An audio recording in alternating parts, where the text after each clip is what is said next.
भाजपा के राष्ट्रीय अध्यक्ष जेपी नड्डा शुक्रवार को हरियाणा के पंचकुला पहुंचे। यहां पार्टी कार्यकर्ताओं ने उनका भव्य स्वागत किया। 6 जनवरी को पंचकुला में भाजपा एक रोड शो का आयोजन भी करेगी। भारतीय जनता पार्टी के राष्ट्रीय अध्यक्ष जेपी नड्डा शुक्रवार की देर रात पंचकुला के सेक्टर 1 स्थित पीडब्ल्यूडी रेस्ट हाउस में पार्टी कार्यकर्ताओं से मिले। इस अवसर पर हरियाणा भाजपा प्रदेश अध्यक्ष नायब सिंह सैनी, विधानसभा अध्यक्ष ज्ञानचंद गुप्ता व भारतीय जनता पार्टी के राष्ट्रीय उपाध्यक्ष सौदान सिंह ने उनका स्वागत किया। इससे पहले राष्ट्रीय अध्यक्ष जेपी नड्डा विधानसभा अध्यक्ष ज्ञानचंद गुप्ता के आवास पर उनसे मुलाकात करने पहुंचे। शुक्रवार को नड्डा हिमाचल प्रदेश जाएंगे। वहीं 6 जनवरी को भाजपा की कोर ग्रुप की बैठक में हिस्सा लेंगे। 6 जनवरी को ही पंचकुला में जेपी नड्डा एक भव्य रोड शो भी निकालेंगे। इससे पहले प्रदेश अध्यक्ष नायब सैनी ने गुरुवार को पंचकुला में नवनियुक्त महामंत्रियों की बैठक ली। प्रदेश कार्यालय पंचकमल में हुई इस बैठक में आगामी कार्य योजनाओं पर मंथन हुआ। बैठक में 6 जनवरी को राष्ट्रीय अध्यक्ष जेपी नड्डा के रोड शो की रणनीति भी बनाई गई। बैठक में बीजेपी प्रदेश अध्यक्ष नायब सैनी ने लोकसभा और विधानसभा चुनाव की रणनीति पर विस्तार से विचार विमर्श किया। बैठक में विकसित भारत संकल्प यात्रा को और सफल बनाने पर जोर दिया गया। उन्होंने कहा कि मोदी की गारंटी वाली गाड़ी का लाभ हर एक पात्र व्यक्ति को मिले, इसके लिए हम सभी को और अधिक काम करना चाहिए। इससे पहले प्रदेश अध्यक्ष नायब सैनी ने पंचकुला जिला कोर कमेटी के साथ बैठक भी की और उस ऐतिहासिक जीत पर एक भव्य रोड शो यहाँ पर होगा और उसको लेकर के तैयारियां भी हैं और आदरणीय नरेंद्र मोदी जी के नेतृत्व में जिस प्रकार का रिजल्ट्स भव्य जीत का आया है 2024 के अंदर हरियाणा में भी 10 की 10 लोकसभा की सीटें तीसरी बार नरेंद्र मोदी जी को प्रधानमंत्री बनाने में अहम भूमिका हरियाणा करेगा और आदरणीय मनोहर लाल जी के जो कार्य हैं, जो उनकी योजनाएं हैं, आदरणीय नरेंद्र मोदी जी की योजनाएं हैं, आज जन जन तक पहुंच रही हैं। विकसित भारत संकल्प यात्रा गांव-गांव के अंदर जा रही है। उसका परिणाम है कि सरकार आज कोई भी पात्र व्यक्ति छूटे नहीं, उस तक सरकार पहुंचनी चाहिए और उसको लेकर के सरकार लगातार लोगों तक सरकार की योजनाएं पहुंचाने का काम नरेंद्र मोदी और मनोहर लाल जी के नेतृत्व में बखूबी हो रहा है। इन्हीं सब बातों को लेकर के, क्योंकि हरियाणा में 2024 के अंदर डबल इंजन की सरकार बनाने का काम करेंगे। हरियाणा भारतीय जनता पार्टी के नीचे से लेकर के ऊपर तक के कार्यकर्ता मजबूती से डबल इंजन की सरकार बनाएंगे। सर, कल के क्या है कि सभी जिलाध्यक्ष बुलाए गए हैं, साथ बैठक में जा रहे हैं सर, कोई रणनीति जो आपकी नई टीम बनी है उसके साथ नड्डा जी बैठ रहे हैं क्या सर कल या नहीं, नड्डा जी का अलग कार्यक्रम है। नड्डा जी आज आप यहाँ पर आ रहे हैं और कल आदरणीय नड्डा जी का प्रवास हिमाचल में है और 6 तारीख को यहाँ पर आएंगे और 6 तारीख को रोड शो करेंगे, सुबह निकलेंगे। इसे माना जाए कि 2024 में ये रैलियों का आगाज़ जो है वो भारतीय जनता पार्टी की तरफ से किया जा चुका है, जिस तरीके से 6 तारीख को जो है वो भव्य रोड शो निकाला जाएगा। देखिए 2024 एकदम हम 2024 के बीच में खड़े हैं और जो देश की एक सोच है बनी है और नरेंद्र मोदी जी से देश के लोग श्रद्धा से प्रेम करते हैं और वो हम देख भी रहे हैं। लोगों का जो प्यार है आदरणीय नरेंद्र मोदी जी के प्रति बढ़ कर के आता है।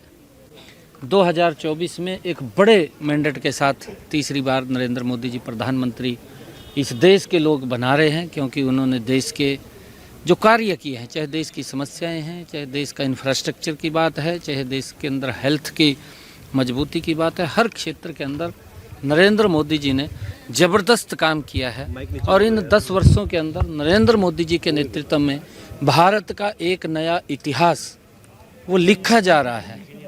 आज आदरणीय प्रधानमंत्री जी ने जो एक विज़न दिया है कि 2047 तक इस विकसित भारत के अंदर हम अपना योगदान दें और देश के लोगों इसके साथ जुड़ करके जो हमारे क्रांतिकारी वीर थे, जिनके सपने थे कि हमारा भारत कैसा होना चाहिए, उस दिशा के अंदर ये भारत जा रहा है और उस दिशा के ऊपर ये भारत जाएगा। सर कल आपकी टीम जो नई बनी है सर, जो जिला अध्यक्ष है, महामंत्री हैं, उनके साथ कल आप कोई बैठक कल करने जा हम रहे हैं सर? उनसे बातचीत कर रहे हैं, उनको हमने बुलाया है जी। और क्योंकि नई टीम है जी जी और नए जोश के साथ, नए उत्साह के साथ समय क्या रहेगा सर? हरियाणा के अंदर ज़बरदस्त तरीके से, जैसे मैंने कहा है कि हमारी डबल इंजन की सरकार की नीति है जिससे हर व्यक्ति प्रभावित है, हर व्यक्ति तक योजना का लाभ पहुंच रहा है। मनोहर लाल जी की ऐसी ऐसी नीतियाँ, मनोहर लाल जी ने हरियाणा की व्यवस्था परिवर्तन के अंदर एक ज़बरदस्त काम किया है और इस बात की चर्चा हरियाणा का हर व्यक्ति करता है कि ये पहला ऐसा मुख्यमंत्री है जो अपने लिए नहीं, जिसने हरियाणा के 2,80,00,000 लोगों के लिए काम कर रहे हैं, उनकी चिंता कर रहे हैं। हरियाणा का समान रूप से विकास मनोहर लाल जी के नेतृत्व में हुआ है और हरियाणा के अंदर भी, जैसा मैंने कहा है कि आदरणीय नरेंद्र मोदी जी की नीतियाँ हैं, आदरणीय मनोहर लाल जी की नीतियाँ और योजनाएं हैं, उन सब को हम लोगों के बीच में ले जाते हुए 2024 के अंदर डबल इंजन की सरकार बड़े मैंडेट से बनाएंगे। और उसके लिए क्योंकि जनता का जो आशीर्वाद, जनता का जो सहयोग, जनता का जो प्यार आदरणीय नरेंद्र मोदी जी के प्रति है, जो देश ने दिखाया है, वो हरियाणा का हमारा व्यक्ति भी।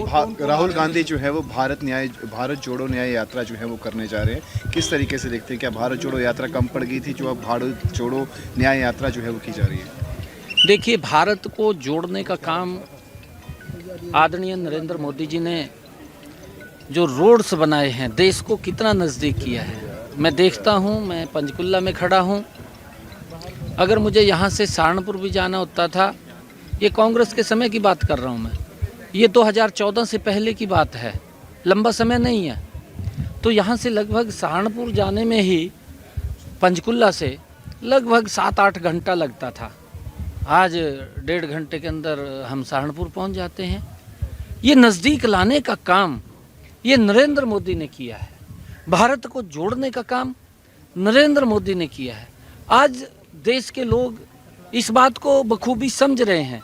देश के लोग इस बात को, आज जो धरातल के ऊपर अंतर नज़र आ रहा है, कांग्रेस के कार्यकाल के समय के अंदर जो कार्य होते थे उसके और भारतीय जनता पार्टी नरेंद्र मोदी जी सरकार के कार्यों के अंदर आज लोग बखूबी अंतर देख रहे हैं।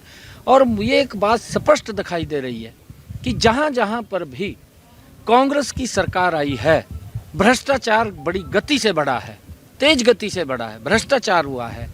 नरेंद्र मोदी की सरकार जहां आई है, विकास की गति बड़ी तेजी से बढ़ी है।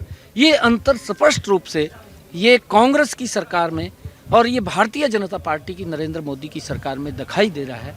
और अभी कांग्रेस के पास 2 धाराएं हैं हरियाणा के अंदर, 2 धाराएं विपरीत दिशा के अंदर, एक दूसरी दिशा में चल रही है, एक दूसरी दिशा में चल रही है। मंच के ऊपर दोनों धाराएं इकट्ठी नहीं हो सकती। अगर इकट्ठी होती हैं तो वहाँ पर फ्लड आ जाता है, फ्लड आता है तो एक दूसरे के ऊपर छीना झपटी होती है। जब ये लोग अपना संगठन ही खड़ा नहीं कर पाए, ये संगठन बना नहीं पाए, तो प्रदेश को क्या दिशा देंगे? ये हालात इस प्रकार की कांग्रेस की है कि एक 16 फिल्म का डायलॉग मेरे याद आ रहा है, आसरानी का।